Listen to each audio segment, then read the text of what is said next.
আসসালামু আলাইকুম, welcome to morning UP. আজকে আমরা আমাদের পডকাস্টে যে বিষয়টা নিয়ে আলোচনা করব সেটা এই সময়ের জন্য খুবই গুরুত্বপূর্ণ একটি বিষয়। সেটি হচ্ছে কিভাবে আমরা ইফতার এবং সেহরিতে খাবার খেলে ওজন নিয়ন্ত্রণে থাকবে। এবং এই আলোচনায় আমাদের সাথে আছেন ডায়েটিশিয়ান জাফরিন হক। তিনি কানাডাতে ওয়েমেন হেলথ ইস্যুস নিয়ে কাজ করছেন, বিশেষ করে ডায়েটারি ইস্যুস নিয়ে কাজ করছেন এবং special child, ADHD, ওবিস obesity problem এবং টাইপ 1 ডায়াবেটিস ইত্যাদি নিয়েও তিনি কাজ করছেন। ওয়েলকাম ম্যাডাম আমাদের শোতে। আছেন? সালাম আলাইকুম। হ্যাঁ, ভালো আছি। তুমি কেমন আছো? এই তো আলহামদুলিল্লাহ আছি ম্যাডাম, ভালো। ম্যাডাম আমাদের যে যে কারণে আপনাকে একটু ঝামেলা করা, সেটি হচ্ছে কি আমরা আহ আমাদের যেহেতু এখন রমজান মাস চলছে, আর আমাদের সবচেয়ে বেশি মেইন কনসার্নটা হচ্ছে কি আমরা ওজনটা নিয়ন্ত্রণে রাখতে চাই। বিশেষ করে এই রমজান মাসে আমাদের অনেকের একটা কমন কোয়েশ্চেন থাকে যে রোজা রাখার পরেও ওজন কেন বেড়ে যাচ্ছে এত কম খাওয়ার পরেও। তো এটার পিছনে আসল কারণটা কি হতে পারে? ধন্যবাদ প্রশ্নের জন্য। এটা অত্যন্ত গুরুত্বপূর্ণ একটা প্রশ্ন। আমি যখন প্র্যাকটিস করি আমিও প্রায়ই এই প্রশ্নের সম্মুখীন হই। আমার কাছে মনে হয় যে রমজান মাসটা আমাদের ইবাদতের মাস, নিজেকে কারেকশনের মাস। কিন্তু আমরা এই রমজান মাসে তাকিয়ে থাকি সারা বছর রমজান মাসে ইফতার খাওয়ার জন্য। জি। ইফতার এবং সেহরি, মজার মজার ইফতার, মজার সেহরি। জি। মজাটা হচ্ছে কেমন? সেটা হচ্ছে ভাজা খাবার, জি। বিরিয়ানি, হুম। হালিম এবং অবশ্যই সবকিছু একসাথে। হুম। হুম। হুম। তো একদম। আর জি জি, জিলাপি, মিষ্টি, মিষ্টি জাতীয়। চিনি, আমাদের সারা বছর যা যা ভাজা খেতে ইচ্ছা করে আমরা সব কিছু রোজার মাসের জন্য রেখে দিই। জি। জি। শরবত। তো জি। কিভাবে আমরা রোজার মাসে আশা করি যে ওজন কমবে, অথচ রোজার মাসটা হচ্ছে এমন একটা মাস যে মাসে মানুষ চাইলেই অনেক সিস্টেমেটিক একটা লাইফস্টাইলে চলে আসতে পারে। জি। জি। জি। জি। হ্যাঁ, কারণ আমরা চাইলেই অনেক কিছু নিয়ন্ত্রণ করতে পারি এবং এমন ভাবে রোজার সময় আমাদের ডাইজেস্টিভ সিস্টেমটা কাজ করে যে শরীরকে ক্লিন করে এই সময়। জি। হ্যাঁ, তো আমরা যদি ওই অপরচুনিটিটা কাজে লাগাই আমরা পুরো বছরটাই অনেক ভালো থাকতে পারি। জি। আচ্ছা, আমার কাছে কিছু কোশ্চেন্স আছে যেটা আমরা মোটামুটি একটা সার্ভে করেছিলাম, যারা ডায়েট নিয়ে কনসার্ন থাকে বা শরীর স্বাস্থ্য নিয়ে কনসার্ন থাকে, তাদের থেকে এই কোশ্চেন গুলা পাওয়া, যে তারা হুম। কিছু জানতে চাচ্ছে যে কিভাবে মেনলি ইফতারটা খেলে সে মোটামুটি ইনস্ট্যান্ট একটা এনার্জি পাবে, কিন্তু ওজন বা অতিরিক্ত খাবারটা তার খাওয়া হবে না। কিভাবে ইফতারের প্লেটটা সে সাজাতে পারে? তার প্লেটটা সাজাতে হবে এইভাবে যে আমাদের রোজার সময় আমরা দীর্ঘ সময় না খেয়ে থাকি, জি। কাজে আমাদের এনার্জি লাগবে, আমাদের ডিহাইড্রেশন কারেকশন হতে হবে, আমাদের মিনারেলস লাগবে, আমাদের প্রোটিন লাগবে। হুম।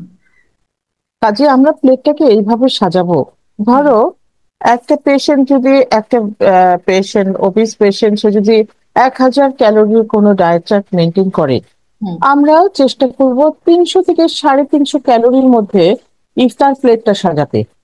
আচ্ছা। এখন তোমাকে প্রেফারেন্সটা জানতে হবে। হুম। এমন মানুষ আছে যারা একটু ভাজা খেতেই চাবে, হুম। হুম। হুম।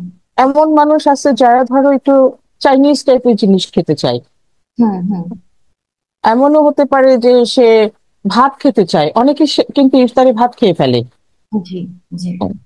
অনেকে হেলদি খাবার খেতে চায়, ধরো ওটস হুম। খেতে চায়। এখন যদি আমরা যেই প্রেফারেন্সটাই জানি না কেন, হুম। আমাদের কাজ হচ্ছে যে ওই প্লেটটা কিভাবে সাজালে আমাদের মনটাও ভরবে ভরবে, শরীরটাও ভালো থাকবে। হুম। হুম। তো ধরো লেটস সে অ্যাবাউট যে পেঁয়াজু হুম। খেতে চাচ্ছে কেউ, হুম। বেগুনিও খেতে চাচ্ছে। হুম। হুম, এখন ধরো আমরা একটা পেঁয়াজু নিব, একটা বেগুনি নিব, হুম। তার সাথে আমরা দুটো খেজুর নিলাম, হুম। একটু এক মুঠ মুড়ি নিব, এক মুঠ। হুম। হুম। আচ্ছা, তার সাথে আমরা একটা শরবত খেলাম। শরবতটা 1 চামচ হানি, হুম একটা লেবু দিয়ে করা, হুম হুম হয়ে গেল কিন্তু। হুম। আর সবজি বা সালাদের বিষয়টা? এখন আমি বলছি যে তারপরে বাকি থাকে হচ্ছে আমাদের সবজি এবং সালাদের পোর্শনটা। হুম হ্যাঁ, আমরা ইচ্ছা করলে যে আমরা যে পেঁয়াজু বা বেগুন পেঁয়াজু বানাবো যেটা, হুম এইটার মধ্যে কিন্তু আমরা 1 কাপ সবজি ভালো করে একটু হালকা বয়েল করে হুম ওটার মধ্যে দিয়ে ফেলতে পারি। হুম। অথবা আমরা যদি এইটা পেঁয়াজটাকে কম তেলে ভাজি। ওটা তো ভাজবোই, কিন্তু হুম হুম তুমি সবজির পাকোড়া তো চিনো নিশ্চয়ই। হুম হুম হুম হুম আমরা পেঁয়াজুর বদলে যদি একটা পাকোড়া খাই, হুম হুম হুম। হ্যাঁ, তাহলে কিন্তু ওইখানে আর তখন আমরা কিন্তু দুটা খেতে পারবো, কারণ জি। অনেক ভলিউম বেশি হবে। হ্যাঁ। হ্যাঁ, আর পেঁয়াজটা আমরা ভাজবো হচ্ছে ধরো আমরা একটা এয়ার ফ্রায়ারে ভাজতে পারি। জি। অল্প একটু তেল ভিজেল করে ওটার মধ্যে পেঁয়াজ ভাজতে পারি, অথবা আমরা নন স্টিক ফ্রাই প্যান ব্যবহার করতে পারি বা স্টিলের ফ্রাই প্যান ব্যবহার করতে পারি। সেক্ষেত্রেও আমরা সামান্য একটু তেল দিয়ে মুছে নিব বা হুম ড্রিজেল হুম করে নিব। হুম হুম তাহলে তেলের পোর্শনটা নিয়ে অত ভাবতে হয় না। হুম এবার আসে ধরো কেউ ধরো চাইনিজ খেতে চাই। হুম হুম। ধরো আমরা একদিন ভাবলাম যে আচ্ছা ঠিক আছে চাইনিজ খাবো। হ্যাঁ, জি। সেক্ষেত্রে আমরা একটা স্যুপ রাখতে পারি। হুম হুম হুম ধরো একটা চিকেন স্যুপ রাখলাম। হুম হুম, তার সাথে আমরা দুটা এই ছোট ছোট ডাম্পলিং বা মোমো যেটাকে বলো, হুম হুম ওটা আমরা স্যুপের মধ্যেই দিয়ে ফেলবো, আমরা ভাজবো না ওটাকে। হুম হুম হুম। হুম, তার সাথে আমরা ওই 1 কাপ ভেজিটেবল, দুটা ডাম্পলিং, হুম 1 চামচ ওটস দিয়ে একটা সুন্দর স্যুপ হয়ে যাবে। হুম হুম গোল স্যুপ হবে। হ্যাঁ, হুম সেটাতে আমরা 1 কাপ ফল দিব, মিক্স ফ্রুটও হতে পারে, কিংবা ধরো শুধু পেয়ারাও হতে পারে, শুধু পেঁপেও হতে পারে। হুম হুম, তার সাথে দুটা খেজুর, হুম। ঠিক আছে। অথবা অনেকে হালিম খেতে চায়, সেক্ষেত্রে হুম। আমরা 1 কাপ হালিম নিব। হালিম 1 কাপ, অনেক ভালো একটা মানে ফুল সম্পূর্ণ অনেক একটা মিল হয়ে যাচ্ছে। একটা ব্যালেন্স মিল এটা। হালিম খেলে কিন্তু আর কিছু খাওয়ার দরকার নেই, হুম হুম হুম। হালিমের সাথে একটু ফল খেলেই হয়ে যায়। জি। আচ্ছা, আমি যদি জিজ্ঞেস করি যে আমাদের মানে প্লেটে ইফতারি নিয়ে আপাতত আলোচনা করছি, যে ইফতারি প্লেটে আমরা কত পার্সেন্ট কার্বোহাইড্রেট রাখতেছি, কত পার্সেন্ট আমরা প্রোটিন রাখতেছি, এবং মিনারেল অথবা ফাইবার আমরা কত পার্সেন্ট রাখতেছি, যেটাতে আমরা খুব সুস্থ একটা আম, ইফতার করতে পারবো। তো এই পার্সেন্টেজটা যদি সুন্দর করে একটু বলে দিতেন। পার্সেন্টেজটা ডিপেন্ড করে যে তুমি টোটাল ক্যালোরি কত নিচ্ছ সারাদিনে। জি। হ্যাঁ, সাধারণত দেখা যায় যে একটা উম 1000 কিলো ক্যালোরির, যেটা সাধারণত ম্যাক্সিমাম ডায়েটিশিয়ানরাই ওবিস পার্সনদের ক্ষেত্রে প্রেসক্রাইব করেন। হুম হুম তো সেটা থেকে আমরা বলি যে 300 সাড়ে 300 ক্যালোরি যেন আমাদের কার্বোহাইড্রেট থেকে আসে। হুম, কিন্তু যারা কার্বোহাইড্রেট রেস্ট্রিক্টেড ডায়েট করে, হুম ধরো হুম কিটো ডায়েট করে, হুম। তাদের ক্ষেত্রে কিন্তু এই ধরনের হবে না। জি তাদের ডায়েট প্ল্যানটা তাদের সাথে কথা বলে করতে হবে। জি জি। হ্যাঁ, ওটা এইভাবে হবে না। আচ্ছা, এখন যেটা অনলাইনে যে অনেক বেশি যেটা প্রচলিত, যে হাই প্রোটিন ডায়েট, হাই হুম হুম। প্রোটিন ডায়েটটা যেটা আবার আমি যেটা অনেক কমপ্লেন শুনেছি, যে হাই প্রোটিন ডায়েট গুলো অনেকের আবার অ্যাসিডিটির প্রবলেমও হয়। আর এছাড়া এই রমজান মাসে যেহেতু লম্বা সময় আমরা না খেয়ে থাকি, সেক্ষেত্রে অনেক অ্যাসিডিটির এই প্রবলেমটা অথবা কোষ্ঠকাঠিন্য যে প্রবলেমটা, কনস্টিপেশনের প্রবলেমটাও দেখা দেয়। সেই ক্ষেত্রে আমরা কি ফলমূল খেলে অথবা কি খেলে আমাদের কোষ্ঠকাঠিন্যটা দূর হবে, এবং অথবা অ্যাসিডিটির প্রবলেমটা আমরা কিভাবে, খাবারটা খেলে আমরা অ্যাসিডিটি থেকে এড়ায় চলতে পারবো, অ্যাসিডিটির প্রবলেমটা হবে না? রমজান মাসে অ্যাসিডিটির মূল কারণ হচ্ছে বেশি তেল খাওয়া, হুম অল্প পানি খাওয়া, হুম। সবজি না খাওয়া। আচ্ছা। কারণ তুমি লক্ষ্য করে দেখবে যে সবজির জিনিসটা কিন্তু রোজার মাসে মানুষ খেতেই চায় না। জি জি। এবং খাওয়ার কোনো মানে আমাদের যে ধরনের খাবার আমরা ইউজ টু, ওটার হুম মধ্যে কোনো জায়গায় আমরা রাখিনি ইফতার বা সেহরিতে এই ধরনের কিছু খাওয়ার। তো আহ আমি যেটা বলবো যে প্রচুর পরিমাণে পানি খেতে হবে। হুম, জি। যে পানিটা আমরা সারাদিন খাই, হুম হুম, হুম। সেই পরিমাণ পানি কিন্তু আমাদের ইফতার থেকে সেহরি পর্যন্ত খেতে হবে। 7 থেকে 8 গ্লাস পানি খেতে হবে। আচ্ছা। হুম, তার সাথে আমরা বেশিরভাগ দিনই করব যেটা যে তরল জাতীয় খাবার খাওয়ার চেষ্টা করব, ধরো স্যুপ, হুম হুম স্মুদি, হুম। আচ্ছা। তারপরে তোমার মধুর শরবত, অথবা আহ একটা, আমরা অনেকেই পানি খেতে পছন্দ করে না রোজা রেখে। হুম হ্যাঁ, হুম। সেক্ষেত্রে আমরা একটা ইনফিউশন ওয়াটার তৈরি করে নিব। আচ্ছা। হ্যাঁ, হুম। ফ্রুট, চিয়া সিড, একটু নুন দিয়ে আমরা মিশিয়ে একটা ইনফিউশন ওয়াটার যদি তৈরি করে রাখি, এটাই কিন্তু আমরা 6-7 বার খেয়ে ফেলতে পারবো। জি ওটা খেতে ভালো লাগে। জি হ্যাঁ, জি। খুব রিফ্রেশিং তো এটা। হুম এই ইফতারের পরে যখন মানুষ খায়, হুম। একটা এনার্জি আসে তখন। আর তাছাড়া ইফতারের সময় আমরা যদি একটা ফল, যেটা আমরা নিব, আমরা সাধারণত 1 কাপ কাটা ফল বলি হুম হুম। মেজারিং, ওটাকে আমরা স্মুদি তৈরি করে ফেলতে পারি। হ্যাঁ, আচ্ছা। এবং ফলগুলা বেশি আঁশযুক্ত হবে না, একেবারে কম আঁশযুক্ত হবে না। ধরো আচ্ছা। পেঁপে, হুম হুম কলা, হুম হ্যাঁ, পেয়ারা, হুম। হুম, এই ধরনের বেশি ফলগুলা ব্যবহার করলেই বেশি ভালো হয়, জি। হুম, বিদেশি আচ্ছা। ফলের চেয়ে। জি। আমাদের আরেকটা কোশ্চেন হচ্ছে কি, যে আমরা যারা ইফতারির পরে অথবা তারাবির সময়টাতে আমরা অনেকেই মাঝখানে মাঝখানে স্ন্যাক্স খেতে পছন্দ করি। স্যার, ইফতারিতে যা খেলাম এরপরে হচ্ছে অনেক লম্বা সময় ধরে, তারাবিতে যেহেতু লম্বা সময় একটা নামাজ হয়, সেক্ষেত্রে অনেকেই ওই মাঝখানে মাঝখানে খুব স্ন্যাক্স খায়। সেই স্ন্যাক্সটা কি কি ধরনের স্ন্যাক্স খেলে এটা হেলদি স্ন্যাক্স হবে, সেটা জানতে চাচ্ছি। ভালো হয় আমরা যদি একটা গ্রানুলা মিক্স তৈরি করে রাখি। হুম হুম, সেটা হচ্ছে ওটস, বাদাম, হুম। নাকি একটু অ্যাপেলও দেয়, দিয়ে আমরা একসাথে বেক করে নিব। আচ্ছা। হুম, গ্রানুলা মিক্সটা যদি তৈরি করে রাখি, এটা একটা বার টাইপের জিনিস হয়, বেশ সুন্দর, কেটে কেটে দেওয়া যায়।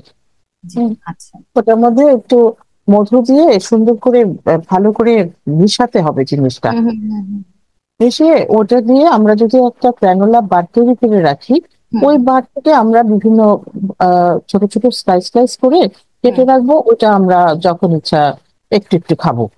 হুম। হ্যাঁ, আর তাছাড়া পপকর্ন খেতে পারে। হুম, আচ্ছা।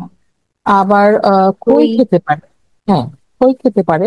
হুম আর গ্রানুলা মিক্সের ওটস যে অনেক দাম দিয়ে কিনতে হবে, তেমনও কোনো কথা নেই। অনেকেই এখন গ্রামের বাড়িতে থাকে যারা, বা ধরো যাদের অ্যাভেলেবল সোর্স আছে, হুম তারা কিন্তু ছাতু, তুমি জানো নাকি আমি জানি না, ছাতু নামের জিনিসটা চিনো কিনা, হুম এই যুগের অনেকেই চিনে না, হুম। কিন্তু খুবই ভালো জিনিস। এটা যদি খায় কেউ, শরীরটা কিন্তু একদম ঠান্ডা থাকে ছাতু খেলে। হ্যাঁ। ওই ছাতুর সাথে বাদাম গুঁড়া করে, তার ওইটা তোমার সূর্যমুখী বিচি, তারপরে তোমার অ্যামন্ড, এসব মিশিয়ে যদি রাখে, একই কাজ হবে। জি। তোমাকে যে অনেক ওটসই খেতে হবে এমন কোনো কথা নেই। অথবা দই দিয়ে, কলা দিয়ে, ছাতু অথবা খই দিয়ে ওটা তো যদি। খুবই ভালো খাওয়া, ওইটা সেহরিতে খেতে পারে। হুম, আচ্ছা। কারণ সেহরিতে যদি কেউ ওই ধরনের খাবার খায়, তার হচ্ছে সারাদিন অত খিদা লাগে না। হুম। ওটসটা আমার মনে হয়, ওটস, ছাতু, এই জিনিসগুলা সেহরির জন্য রাখা ভালো। আচ্ছা আচ্ছা আচ্ছা। আচ্ছা, তাহলে সেহরির কথা যখন চলেই আসলো, আমরা সেহরির প্লেটটা, আমি আপনি ওটস বা ছাতুর কথা বললাম, কিন্তু অনেকেই সেহরিতে ভাত খেতে পছন্দ করে যেহেতু লম্বা সময় না খেয়ে থাকে। সেই খাওয়াই যেতে পারে। হ্যাঁ, সেই ক্ষেত্রে ভাতের পোষণটা কতটুকু হলে, ধরেন একজন ওভারওয়েট, 20 কেজি ওভারওয়েট বা 10 কেজি ওভারওয়েট, তার জন্য যদি আমি বলি যে তার জন্য ভাতের পোষণটা কতটুকু থাকবে, প্রোটিনের পোষণটা কতটুকু থাকবে, কি ধরনের প্রোটিন খেলে ভালো হয়, অথবা সেই দিক থেকে শাকসবজি বা ফলমূল খেলে, যেহেতু পরবর্তীতে লম্বা সময় তাকে না খেয়ে থাকতে হবে, সেক্ষেত্রে কোনো অ্যাসিডিটিস প্রবলেম হবে কিনা, সেই প্লেটটা কি হবে, সেই প্লেটটা আমরা কিভাবে সাজাবো। ধরেন আমি আমি আমরা ধরে নিচ্ছি 10 কেজি ওভারওয়েট একটা মানুষের জন্য, ব্যক্তির জন্য। আ- আমরা সাধারণত 1200 ক্যালোরি ডায়েটে 125 থেকে 130 গ্রাম কার্বোহাইড্রেট খেতে বলি। সেটা কিন্তু খুব বেশি কিছু না। হুম হুম হুম তুমি যদি আহ, 1 কাপ ভাত খাও, হুম তাহলেই কিন্তু অনেকগুলা কার্বোহাইড্রেট চলে আসে ওখান থেকে। হুম। জি হ্যাঁ, জি জি জি। তো সেই জন্য আমি বলবো যে সেই সময়টা কেউ যদি ভাত খেতে চায়, জি। 1 কাপের বেশি কোনোভাবেই হবে না। হুম হুম। 1 কাপ ভাত হতে পারে, অথবা আহ যদি কেউ চায় তাহলে ওই সময় আধা কাপ ভাত নিয়ে হুম, বাকি পোর্শনটা সে প্রোটিন দিয়ে পূরণ করবে। জি। ধরো মাছ মাংসটা একটু বেশি নিবে, ডিম। সবজিটা একটু বেশি নিবে। জি। হ্যাঁ, আমি সবসময় মনে করি যে সেহরির খাবারটা এমন হওয়া উচিত যাতে প্রোটিনের পোর্শনটা বেশি থাকে। আচ্ছা, আচ্ছা, আচ্ছা, ঠিক আছে। কারণ ভাত হয় কি খুব তাড়াতাড়ি ডাইজেস্ট হয়ে যায়, হুম, হুম, ভাত খেলে কিন্তু খিদা লেগে যাবে তাড়াতাড়ি। জি, জি। এর থেকে ভাত কম খেয়ে বেশি প্রোটিন খাওয়া উচিত। আচ্ছা, আচ্ছা, আচ্ছা, ঠিক আছে। এটা তো ভালো একটা আমরা ইনফরমেশন পেলাম। আহ এরপরে যেটা কোশ্চেন হচ্ছে গিয়ে যে সেহরির মানে সেহরির সময় চা, সেহরির পরে চা খেলে ভালো না ইফতারের পরে চা খেলে ভালো? কারণ এই ইফতারের পরে বিশেষ করে আমি যদি আমার ক্ষেত্রে বলি, অনেক সময় আমার নিজেরই চায়ের একটা ক্রেভিংস হয়। আমি যদিও চা বা কফি খুব কম খাই, তারপরেও কেন যেন এই রোজার রমজানের সময় ইফতারির পর পরে মনে হয় যে এক কাপ চা খাওয়া দরকার। তো তারপর মানে এই যেহেতু ক্যাফেইন থাকে, তো এই সময়টাতে চা খেলে ভালো নাকি সেহরির সময় চা খেলে ভালো? বা চা খেলে কিভাবে খেলে জিনিসটা হেলদি হবে? সেটা অনেকের কোশ্চেন আছে। আচ্ছা, আমি বলবো রোজার মাসে রং চাটা খেতে, জি। দুধ চাটা না খেতে। আচ্ছা। অনেক সময় দুধ চায়ে অনেকের অ্যাসিডিটি হয়। হুম, হুম, হুম, জি। আর দুধ চা এমনিতেও খুব একটা ভালো জিনিস না।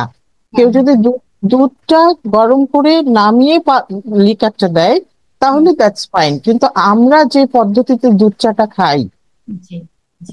অনেক জাল দিয়ে অনেকক্ষণ চুলায় রেখে তারপরে আমরা দুধ চাটা খাই, হুম। ওটা কখনোই ভালো না। রোজার সময় আরো খাওয়া উচিত না। আচ্ছা, আচ্ছা। আমরা বরং একটা মশলা টি খেতে পারি।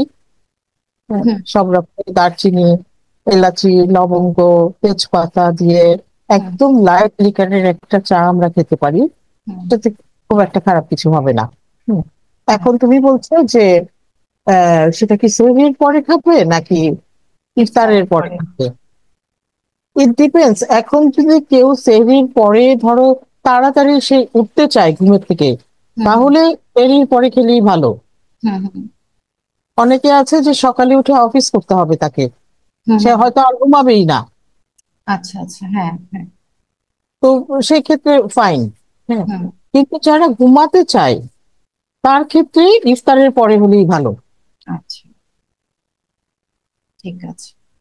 তাহলে আমাদের মোটামুটি ভালো একটা আইডিয়া পাওয়া গেল যে রাত যেহেতু ক্যাফেইন থাকে, সেহেতু আমরা যখন যদি ঘুমানোর প্ল্যানিং থাকে তাহলে অবভিয়াসলি আমরা চা বা কফিটা অ্যাভয়েড করবো এই সময়টাতে। এছাড়া হচ্ছে গিয়ে আমাদের যে আরেকটা সেহরিতে প্রবলেম, সেহরি যেহেতু লম্বা সময় ধরে এরপর আমরা না খেয়ে থাকি, সেক্ষেত্রে কি আমাদের ফলটা সেহরিতে খাওয়া উচিত কিনা, বা আমরা সেটা কি শুধুমাত্র ইফতারের জন্য রাখবো কিনা? আমার মনে হয় যে ফল বলতে কলা বা পেঁপে সেহরিতে খাওয়া যেতে পারে, আচ্ছা, কিন্তু খুব আঁশযুক্ত ফল সেহরিতে না খাওয়াই ভালো, গ্যাস হতে পারে। জি।